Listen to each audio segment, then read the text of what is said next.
بسم اللہ الرحمن الرحیم۔ السلام علیکم، کیسے ہیں آپ سب؟ ہوپفلی ٹھیک ٹھاک ہوں گے۔ Welcome to learn Quran at Islamic world. ایک دفعہ صحابہ کرام نے رسول اللہ صلی اللہ علیہ وآلہ وسلم سے عرض کی، یا رسول اللہ صلی اللہ علیہ وآلہ وسلم، ہمیں ایسے وسوسے آتے ہیں کہ اگر ہم بیان کریں تو قتل کر دیے جائیں۔ نبی صلی اللہ علیہ وآلہ وسلم نے فرمایا، تو ایسے میں تم کیا کرتے ہو؟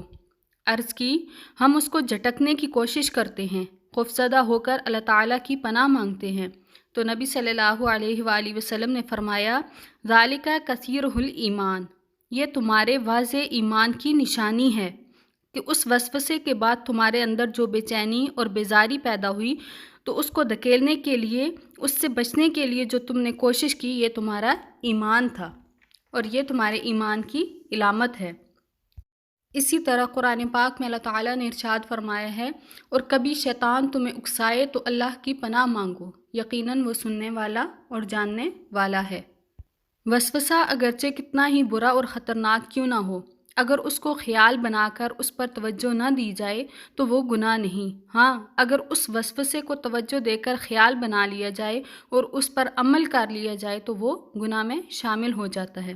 وسوسے شیطان کی چالیں ہیں اور ان سے بچنے کے لیے زیادہ سے زیادہ استغفار پڑھیں، چلتے پھرتے اٹھتے بیٹھتے استغفر اللہ ربی کا ورد کریں۔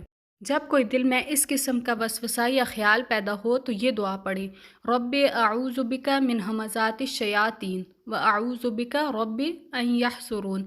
اے پروردگار، میں شیطانوں کے وسوسوں سے تیری پناہ چاہتا ہوں اور اس بات سے پناہ چاہتا ہوں کہ وہ میرے پاس آئیں۔